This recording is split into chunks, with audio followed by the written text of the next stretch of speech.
안녕하세요. 네. 믿고 보고 믿고 찾는 채널 김상순 TV 시진핑 권력 투쟁 분석 시리즈 60번째입니다. 60번째. 예고드렸던 대로 시진핑과 푸틴의 비밀 밀약에 대한 내용과 두 번째는 스탈린식의 시진핑의 대숙청이 될 것인가 이 내용입니다. 첫 번째로 중화권 언론에서 보도한 내용인데요. 해커 조직 블랙문이 두 건의 러시아 기밀 문서를 입수했다고 합니다. 이 내용은 중공의 대만 공격 시에 러시아가 제공할 각종 무기와 지휘 통제 자동화 시스템 문건인데요. 두 건의 문서는 단지 중러 비밀 협약의 빙산의 일각에 불과하고 그렇긴 하지만 이게 밝혀짐으로 인해서 중러 협력에 큰 타격이 될 거다는 예상을 전문가들이 할 정도로 매우 중요한 문서인데요. 실제로 문서 내용을 보면 중러 간의 정치적인 군사 협력은 우리가 상상할 수 없는 정도까지 아주 긴밀하게 진행되고 있다는 사실을 알 수가 있습니다. 첫 번째 문건은 2025년 7월 말 해커 조직 블랙문이 획득한 거라는데요. 문건의 내용은 2024년 4월 달에 러시아 국방수출 회사와 중공의 군부 회사와에게 같이 계약을 한 중공 군부에 제공하는 공수부대 장비와 관한 내용입니다. 참고로 러시아 국방수출회사는 2000년에 푸틴이 서명해서 설립이 된 국방 관련 회사인데요. 중국 측에서는 중앙군사위원회 장비발전부 기술합작국 처장인 위 차오퍼가 대표단을 이끌고 가서 서명했다고 합니다.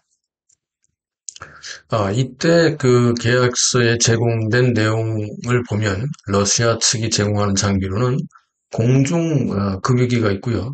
IL-76형 및 IL-78형 전략 수송기, 그리고 BMD 공수장갑차, 그리고 2009년까지만 해도 겨우 24대만 러시아가 보유하고 있었던 무기인데요.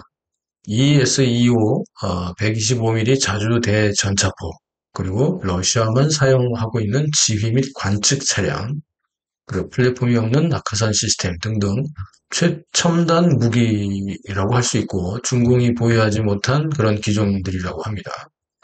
운송 조건은 러시아에서 선박으로 상해 항구로 운송하거나 또는 중국이 지정한 공항으로 항공 운송을 하도록 되어 있는데요.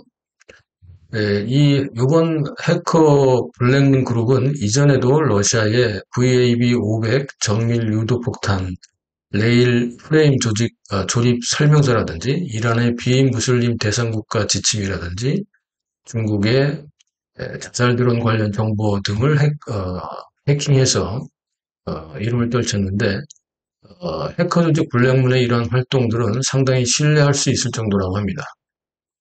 블랙문이 해킹한 두 번째 문건은 러시아 국방수출공사와 중국 전자과기국제유한공사와의 계약 문건인데요. 이것은 내용을 보면 2021년 4월 26일 체결된 건데 중공군의 공수지휘 자동화 시스템 이 개발을 위해서 중러 간에 협력하는 계약입니다. 이번에는 이 문건에는 중공 중앙군사위를 대신해서 중국 전자과학기술 유한공사에서 계약에 참여했고요. 총 계약은 3,490만 불이라고 합니다.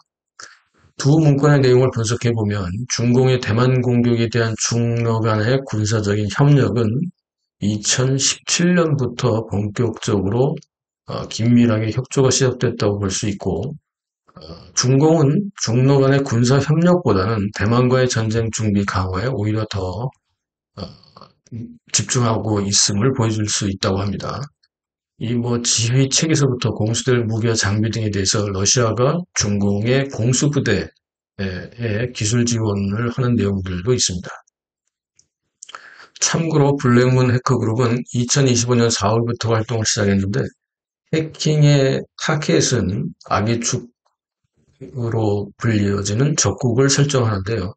러시아, 중국, 이란, 북한은 기본이고 아프리카의 몇몇 권위주의 국가도 해킹 타깃에 포함이 된다고 합니다. 그리고 두 번째로 활동 목표는 권위주의 정권의 비밀 계획을 폭로하고요.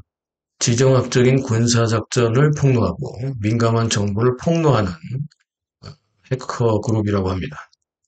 두 문건의 특징과 향후 영향을 보면 러시아에 대한 중공의 불신감이 증폭되고 있음도 발견할 수 있다는데요. 첫 번째로 두 문건의 중국 측 계약 당사자가 다르지만 러시아 측은 동일하다는 거죠. 두 번째는 블랙문 해커의 러시아 국방수출공사 해킹의 그 결과로 러시아에 대한 중공 측의 불신감이 또 증폭될 것이다. 뭐 이런 이제 예측이 나오고 있고요. 또 미국과 서방 국가들은 중러 양국에 대한 여러 가지 제재가 증가될 거고 군사적 방비 태세에도 준비할 것으로 예상이 된다는 분석이 있습니다. 문건 내용을 보면 중러 간의 26차례나 회의를 통해서요. 3차례의 담판이 있었다고 합니다. 예, 합의가 있었다는 건데요. 이번 해킹 문건은 러시아가 중공에게 제공한 내용이기 때문에 3년 이상의 전쟁 중에서 우크라이나와의 전쟁에서 러시아가 중공에게도 여러 가지 군사적으로 요구한 내용도 상당히 많을 것이기 때문에 뭐 러시아의 전쟁 물자 제공에 대한 문건이지만 당연히 중공도 러시아에게 여러 가지 군용과 민용 물자를 제공했을 것으로 유추할 수 있습니다. 이 중공의 대만 공격 준비용으로 러시아가 군사 협력을 시작한 것은 2021년 4월경으로 예상이 된다는데요. 2021년 북경 동계올림픽 푸틴이 방중했을 때 중러 간의 무제한 협력 조약이 체결되었었죠. 이때 무제한 협력에는 사실상 중공의 대만 합병, 러시아의 우크라이나 영토 합병에 대한 시진핑과 푸틴의 양자 합의도 아마 있었을 것으로 예상이 될 수 있겠습니다. 이 구소련 붕괴 이후 중공은 계속해서 러시아에게 최신 군사 기술과 장비를 요구해 왔었고요. 러시아는 이걸 계속 거절해 왔다는데 푸틴과 러시아 군부는 중공과 최소한 15년 이상의 군사 기술과 장비의 우세가 계속 유지되길 원했기 때문이라고 하는데요. 그러나 오히려 그 우크라이나가 러시아와의 전쟁 전까지는 러시아와 달리 중공에게 많은 군사 기술과 전문가 등 지원이 오히려 있었다고 합니다. 예. 참 아이러니하죠. 자, 중공에 대한 러시아의 경계심은요, 꽤 여러 가지로 나타나고 있다고 합니다. 왜냐하면 러시아 군사 기술을 훔치려는 중공의 광범위한 간첩 활동이 계속해서 러시아 내에서 발견되고 있고, 특히 러시아 과학자와 국방부 관계자들로부터 군사 계위를 빼내기 위한 중공의 스파이 활동이 계속해서 강화되고 있고 증가하고 있고, 특히 러시아 과학자를 아예 채용하려는 등 러시아 군사기술 인력 빼내기 작업도 아주 심각하게 전개되는 중이라고 합니다. 따라서 러시아는 중국의 통신 SNS 모니터링으로 감시 활동을 더욱 강화하고 있고요. 그렇지만 어쨌든 우크라이나와의 전쟁에서 결국 발목이 잡힌 푸틴이 결국 중공에 나중에는 군사 지원을 할 수밖에 없는 상황이 되었다는 거죠. 중공은 자체로 075형 강습 상륙함도 네 번째로 이제 진수했죠. 그리고 푸젠 항공모함 이것도 이제 해상 시험이 이제 시작이 되었고요. 복건호죠. 푸젠호. 시진핑은 또 2027년까지 계속해서 이전부터 10여 년 전부터 계속해서 대만 무력 공격 능력을 갖추라고 군부의 군 현대화 이런 것들을 계속 요구해 왔었죠. 이 상륙작전과 장비에 약점이 있었던 중공은 러시아의 첨단 군사 기술과 장비를 러시아가 우크라이나 전쟁에 빠지는 바람에 결국 몰리면서 러시아의 첨단 군사 기술과 장비를 획득할 수 있는 기회를 얻었다고 볼 수 있습니다. 그리고 자체로 군함들을 막 찍어내고 있죠. 자, 중공군의 대만 공격 가능성은 점점 더 높아지는 중이라고 볼 수가 있겠습니다. 오늘 그 주제 두 번째로 시진핑의 스탈린식 대숙청 준비하는 내용을 좀 소개를 하겠습니다. 현재 진행 중인 중공의 군부 권력투쟁과 당 내부 권력투쟁이 점차 고조되고 있는 중이기 때문에 시진핑과 친위대 상무위원들 역시 시진핑의 몰락은 자신들도 동반 몰락이잖아요. 그렇다 보니까 따라서 사력을 다해서 반시진핑파 괴멸에 몰두하고 있고 아니면 뭐 갈아타기를 해야 될 텐데 고민들이 많겠죠. 원로파, 태자당, 반시진핑파의 합종 연행으로 이에 대항하는 시진핑파의 대처 방안이 아마 먹힐까 안 먹힐까 우리도 참 궁금한데요. 만약에 가정을 해봅시다. 만약에 시진핑과 친위대 상무위원들이 반격에 성공을 한다면요. 지금은 불리하지만 그렇다면 그들이 준비할 다음 행동은 스탈린식 대숙청이다. 이런 의견이 또 중화권 전문가들로부터 나왔습니다. 참고로 스탈린의 대숙청은 1924년부터 1953년까지 사망할 때까지 29년간 끊임없이 지속이 되었다고 합니다. 네. 크게 나누면 두 차례로 나눌 수 있는데 첫 번째는 1924년 레닌이 사망한 이후에 레닌파를 포함해서 반대파 대숙청을 통해서 당내 대권을 장악한 게 이제 1차고요. 2차는 1941년 6월 22일부터 45년 8월 2차 대전이 끝나기 전까지, 즉 2차 대전 기간 중에 군권을 장악해서 또 대숙청을 2차로 했다는 겁니다. 스탈린의 그 대숙청 중에서 보면 한 10가지 정도로 나눠볼 수 있는데 하나씩 보겠습니다. 1966명이나 되는 인민대표 중에서 1108명이 반혁명죄로 체포되어 숙청되었습니다. 두 번째는 중앙위원과 후보위원 총 139명 중에서 80%를 채용했고요. 가장 높은 직위인 7명의 정치국 의원 중에서 레닌이 사망하고 스탈린 자신을 제외하면 나머지 5명이 남잖아요. 이 나머지 5명을 전부 다 처형시켜버렸습니다. 이게. 그 네 번째는 1919년부터 1935년까지 총 31명의 정치국 위원 중에서 20명을 채용했다고 합니다. 이 스탈린 시대 정치국 위원은 중국 공산당의 상무위원이라고 보면 되겠네요. 다섯 번째는 정부기구에서도 숙청이 있었는데 2천여 명의 인민위원부의 고위직 공무원들이 체포되었습니다. 또 여섯 번째는 국방부, 중공업부, 외교부, 국가계획위원회를 아예 폐지시켜버렸습니다. 자기가 다 해버린 거죠. 일곱 번째는 소련의 5명의 군 장성 중에 원수급 별 5개 원수가 있었는데 5명, 3명을 채용시켰고요. 8만 명의 장교 중에서 3만 5천여 명을 채용시켰다고 합니다. 그리고 스탈린은 여덟 번째로 보통 당원 210만 명을 당적을 박탈하고 대부분 추방하거나 혹은 처형시켰고요.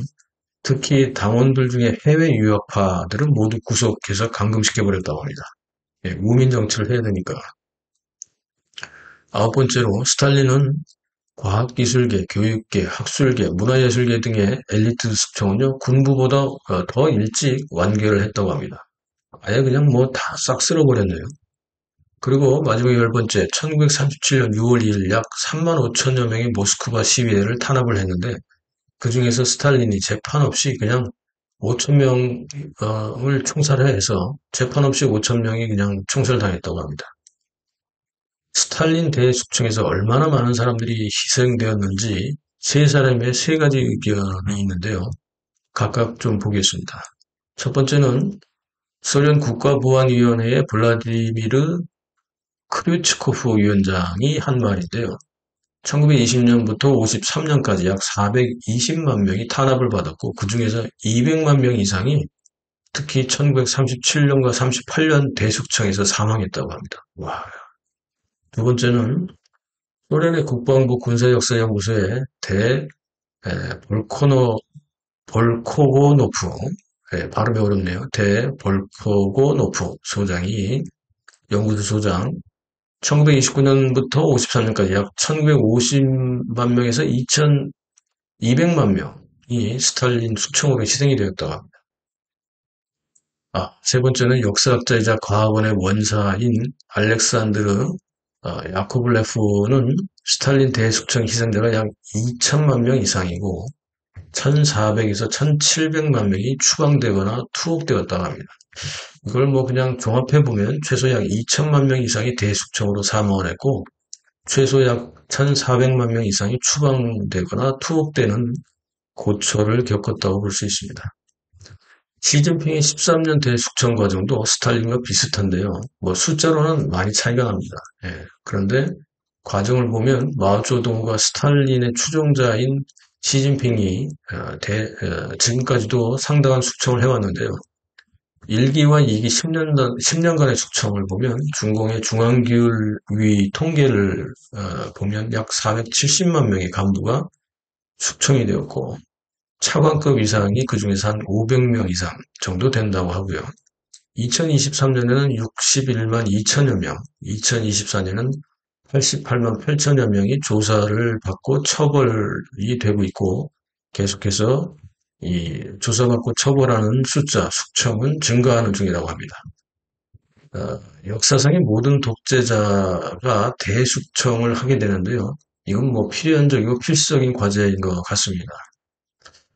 참고로 스탈린의 운명은요, 그 가족들의 운명도 비참합니다. 장남은 포로 수용소에서 사망을 했고, 차남은 체포되어 요절되었고, 딸은 미국 망명 후에 불행한 결혼 생활을 했는데, 결국 스탈린 가족들은 모두 망명 생활을 경험한 사람들이라고 합니다. 마오쩌둥도 문화대혁명과 중앙 집권화 이른 통제를 위해서 숙청을 뭐 엄청나게 했죠. 예. 가족들도 뭐 스탈린의 가족들과 비슷한 운명들이죠. 예. 시진핑 같은 경우에도 호주의 양란란 사건을 포함해서 반시진핑 세력과 시진핑 13년 통치 기간 중 숙청당한 최소 620만 명 이상의 원한을 품은 사람들이 있습니다. 이 사람들이 뭐 시진핑을 그냥 두겠습니까?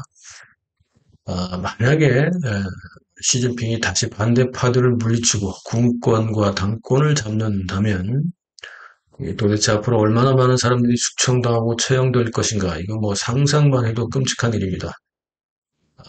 10월 중순, 10월 말에 과연 중국 공산당 내부에서 어떤 일이 벌어질지 잠옷 지금부터 엄청나게 기대가 됩니다. 좀 더 주목해 보시죠. 믿고 보고 믿고 찾는 김상순 TV의 시진핑 권력투쟁 분석 팩트체크 시리즈 계속 주목해 주시고요. 편집 후원에 참여해 주시는 모든 분들께 깊이 감사의 말씀을 드립니다. 그리고 항상 시청해 주셔서 감사드립니다. 감사합니다.